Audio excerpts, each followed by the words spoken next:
자, 1번 문제 한번 보겠습니다. 자, 부동산 개념에 대한 설명이다. 적합하지 않은 것을 고르면 임목에 관한 법률에 의하여 소유권 보존 등기된 임목은 넓은 의미의 부동산에 속한다. 어떻게 돼요? 우리가 준부동산이죠. 자, 이 협의는 이 좁은 의미의 부동산입니다. 이 좁은 의미의 부동산의 이 임목은 뭐에 속하죠? 준부동산이에요. 그래서 이걸 더해줘서 이 광이 넓은 의미의 부동산에 속한다. 그래서 1번 맞는 지문이 되겠고, 2번 준부동산은 법제상, 그러니까 이 법제상은요, 법제도상 개념이거든요. 제도상의 개념을 법제상 개념인데, 이 광의부동산은 법제도상 개념이기 때문에 준부동산 맞죠? 시대나 나라 등에 따라 차이가 있을 수 있다. 맞고요. 협의부동산에는 이 준부동산이 포함되어 있지 않습니다. 부동산의 경제적 가치는 동산의 경제적 가치보다 큰 것이 일반적입니다. 자, 5번이 정답인데, 부동산은 권리의 공시 방법이 동산과 다른데 그 이유는 부동산의 물리적 절대량이 한정되어 있기 때문에 아니라 바로 뭐 때문에 그렇죠? 우리 부동산, 토지의 지리적 위치가 고정되어 있기 때문에 그래요. 부동산이죠. 토지의 지리적 위치가 고정되어 있기 때문. 부동산은 공시 방법으로서 등기, 동산은 점유로서 권리의 공시 방법을 서로 달리하는 근거가 됩니다.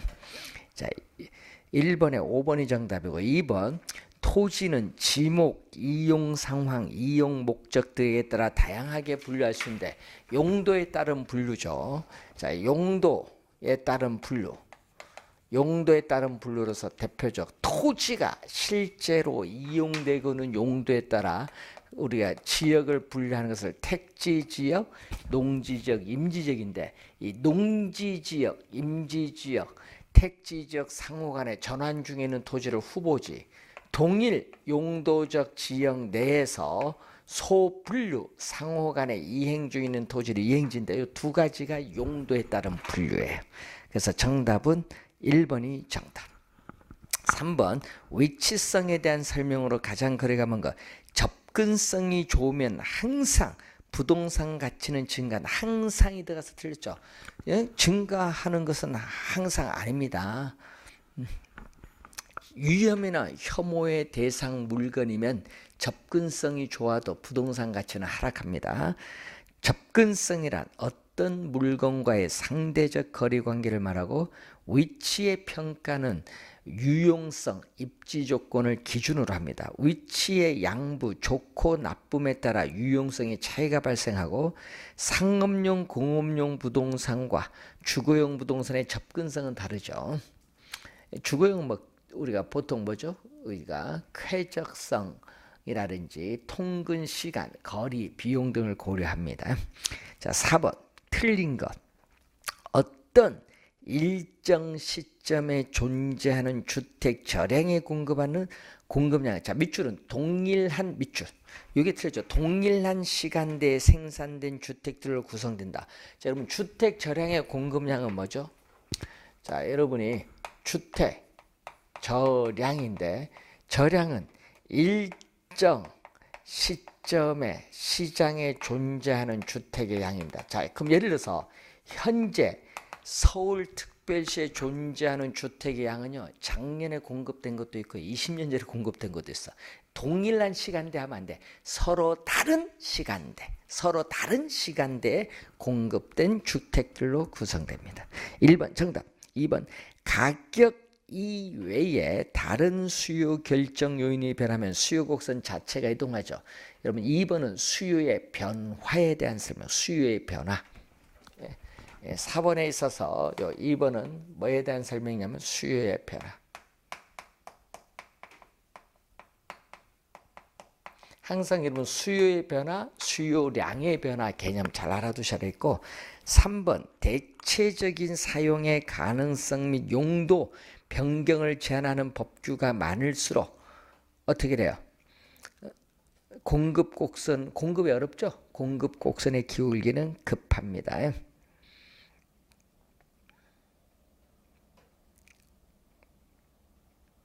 생산 요소 가격, 예를 들면 노동에 대한 가격, 임금인데 이러한 생산 요소 가격이 하락을 하면은 생산비가 하락을 하기 때문에 이전보다 공급량은 더 많아져요.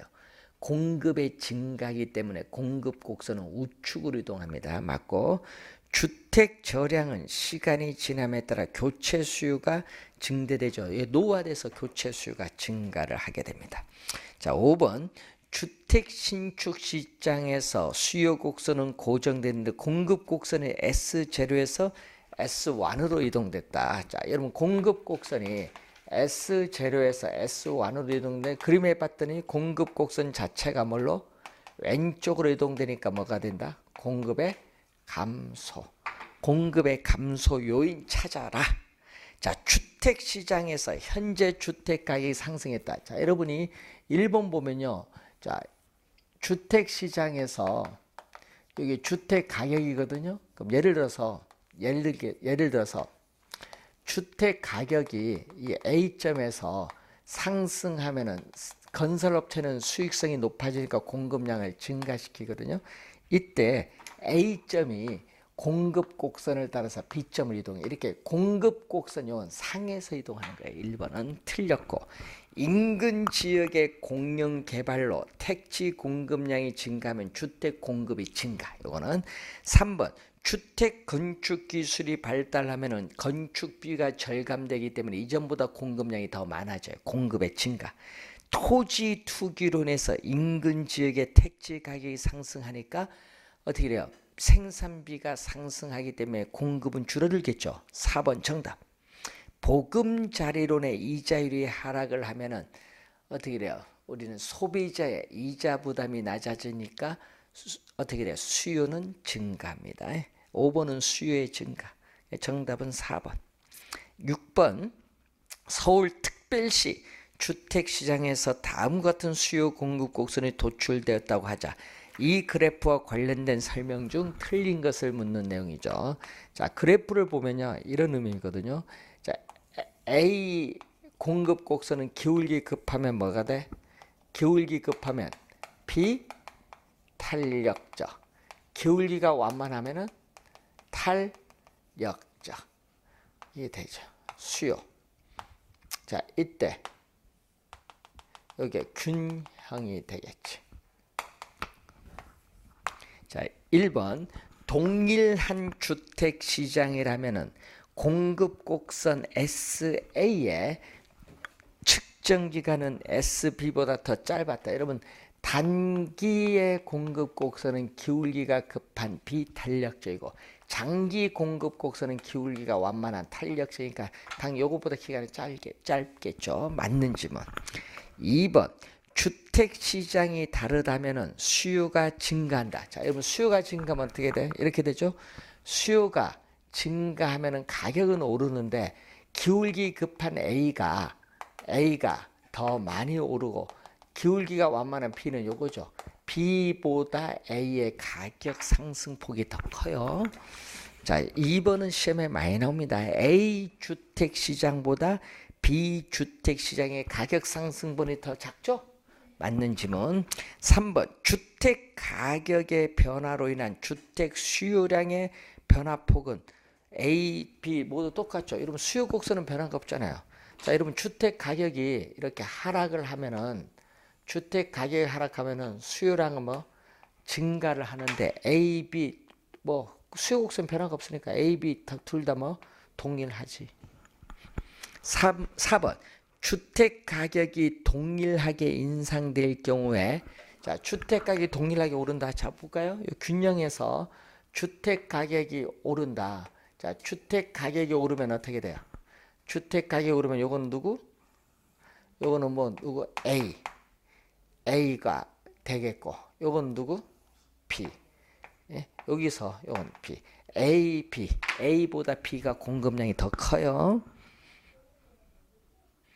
4번 틀렸네요. 정답. 그림 딱 그려보면 이해가 빠른 거야. 이제. 5번. 동일한 주택 공급 규제 완화 조치가 있을 경우 공급이 증가하죠.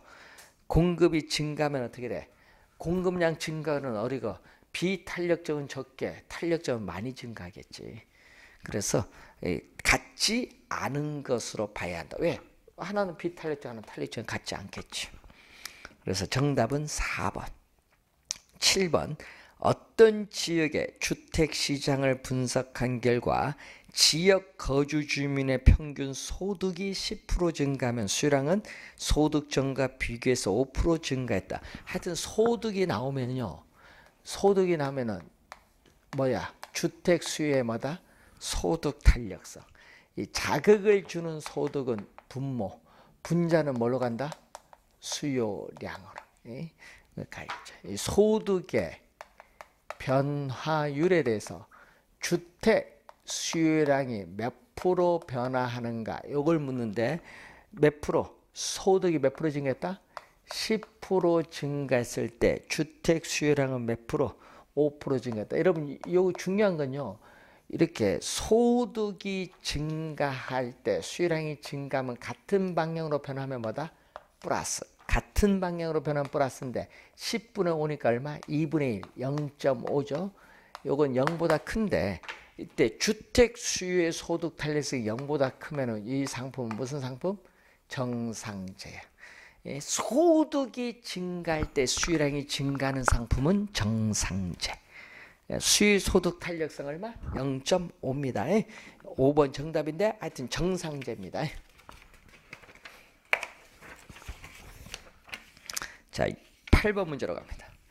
우하향하는 수요 곡선과 우상향하는 공급 곡선을 가지는 시장에서 수요의 감소폭이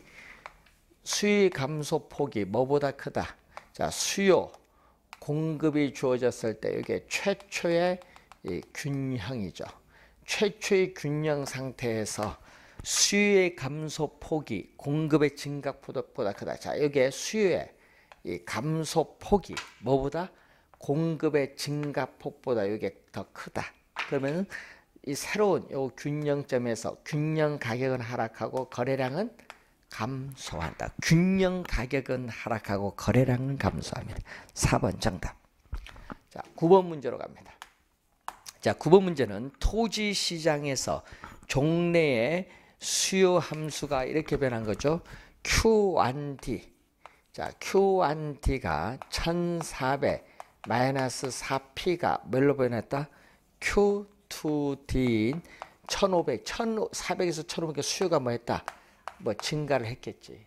그리고 공급은 Q1X가 800 플러스 2P. 공급도 얼마? 우리 Q2X가 800이 1200으로 바뀌었거든요. 그러니까 공급도 수요도 증가, 공급도 증가를 했어요.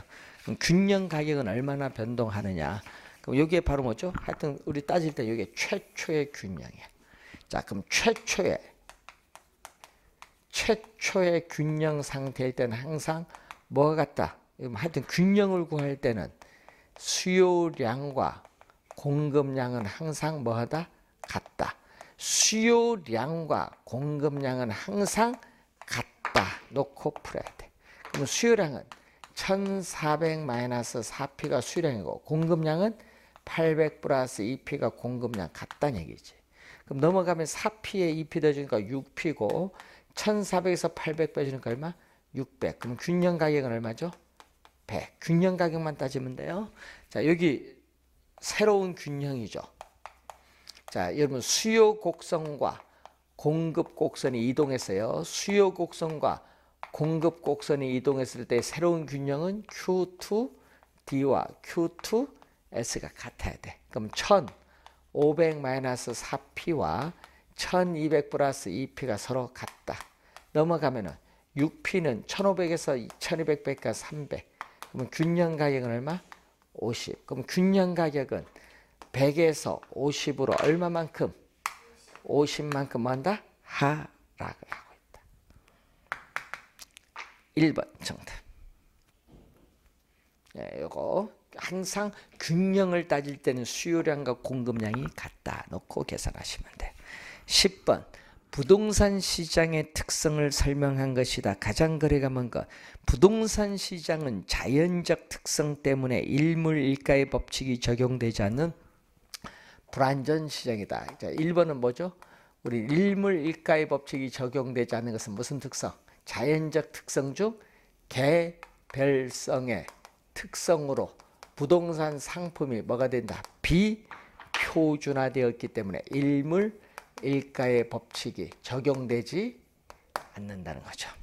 2번 부동산 시장은 영속성으로 인해서 2번은 부동산 시장은 영속성의 특성으로 인해서 장기적인 상황의 예측을 필요로 합니다.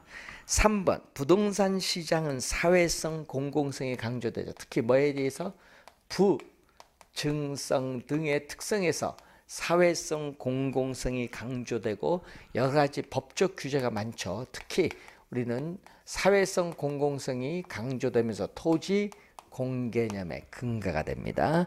부동산 시장은 지리적 위치의 고정성으로 인해서 고도로 국지화되어 있죠. 그래서 이 부동성으로 인해서 국지적 공간적 작용 범위가 일정 지역에 한정되는 경향이 있는 국지적 지역 시장을 형성하죠. 5번 정답인데 부동산 시장은 동질적인 상품의 시장 형성이 어렵기 때문에 불안정 경쟁 양상이 뜬 것은 뭐가 된다? 개별성. 5번은 뭐에 때문에? 5번은 부증성이 아니라 뭐 때문에? 개별성의 특성. 개별성. 5번 정답. 자, 11번 부동산 시장과 정보의 효율성에 관하여 올바르게 기술된 것.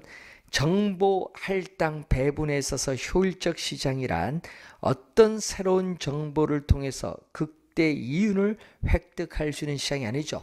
시장에 유입된 정보가 시간의 지체 없이 시장 가치에 반영되는 시장을 얘기합니다. 부동산 시장이 정보 할당에 있어서 효율적이라면은 과대평가된 부동산이나 과소평가된 부동산은 존재할 수 없습니다. 그래서 2번 틀린 질문. 존재할 수 없어요. 여러분 할당, 여러분 시장에서 우리는 자원이 효율적으로 배분이 이루어지는 시장에서는 이 초과 이윤 자체가 없거든요. 초과 이윤 자체가 없기 때문에 과대평가된 부동산, 과소평가된 부동산은 존재하지 않습니다. 부동산 시장이 정보 할당에 있어서 효율적이라면은 어떻게 돼요? 과소평가된 부동산을 찾아내 투자함으로써 남보다 더 높은 수익을 따. 여러분 과대평가된 부동산 존재하지 않습니다. 소수의 사람들이 부동산 매매를 통해서 남보다 높은 양도 차익, 부동산을 매각함으로써 얻는 이익인데 이것은 부동산이 독과점 시장이기 때문에 아니라 뭐다? 할당 효율적이지 못하기 때문이죠. 할당 효율적이지 못하기 때문입니다. 자, 중강성 효율적 시장에서는 공식적으로 발표되기 이전에 내부 정보를 이용해서 투자를 하면 초과 이윤은 얻을 수 있다. 맞는 질문들이죠. 5번 정답. 자, 12번 문제로 갑니다. 부동산 시장의 경기 흐름에 관한 설명 중 옳은 것은 부동산 시장은 부분, 하위 시장이나 부동산 경기는 전체 시장이, 자 밑줄은 같은 국면으로 진행하는 경향하니까 틀렸죠. 같은 국면으로 동시에 진행되는 것은 아닙니다. IMF와 같은 외부 충격으로 인해서 주택 경기가 하락을 하는 것을 뭐라고 하죠? 예기치 못한 사태. 여러분 예기치 못한 사태로 인해서 나타난 이걸 뭐라고 하죠? 무작위적, 불규칙, 우발적인 변동이다. 자, 무작위적, 불규칙, 우발적인 변동. 2번 틀렸고 3번 부동산 경기의 회복 국면에서 거래 전문가의 부동산 활동은 매도자보다 매수자를 더욱 중시한다니까 틀렸죠. 얘기겠죠. 자, 이런 형태로 올 때 이 회복, 바닥을 통해서 올라가는 이 회복 시장과 상향 시장에서는 가격이 오르기 때문에 매도자는 거래를 뒤로 미루려고 하고 매수자는 거래를 앞당기려고 했기 때문에 여기는 뭐가 중시된다? 매도자가 중시되는 시장, 매도자입니다. 자, 그리고 4번 장마철에 주택의 공실이 늘어나는 형상은 무슨 변동? 우리는 계절적 변동. 이 계절에 따라 정기적으로 나타나는 변동입니다. 계절적 변동. 4번도 틀렸고 5번 부동산 시장 참여자 대다수가 가격 상승에 대한 기대, 예상을 가지고 있다면 현재 수요가 증가하기 때문에 부동산 가격은 급격히 어떻게 상승할 수 있습니다. 5번 정답. 자, 13번 정부의 부동산 시장 개입에 대한 설명 중 틀린 것. 경제적 측면에서는 부동산 시장의 효율성을 높이기 위해서 개입을 할 수 있습니다. 또 정치적 측면에서는 사회적 형평성을 높이기 위해서 개입할 수 있죠. 예를 들어서 뭐 누진세를 부과한다든지. 자, 정의 외부 효과를 조장은 촉진이죠. 촉진함으로써 사회적 후생복리 증진을 위한 개입도 있죠. 예를 들면 뭐 공원을 조성하기 위해서. 생산 과정에서 사회적으로 바람직한 상태보다 과다의 동그라미. 여러분 과소 주의해야 됩니다. 과다입니다. 생산되는 마이너스 외부 효과 문제를 감소시키기 위해서 정부가 시장에 개입을 할 수 있습니다. 4번 정답이고 5번 도시의 무질서한 확산. 여러분 도시의 무질서한 확산을 억제하기 위한 제도가 바로 뭐죠? 그린벨트. 개발 제한 구역을 지정하는 거예요. 재정비 촉진지구가 아니라 개발 제한 구역을 지정하고 있습니다.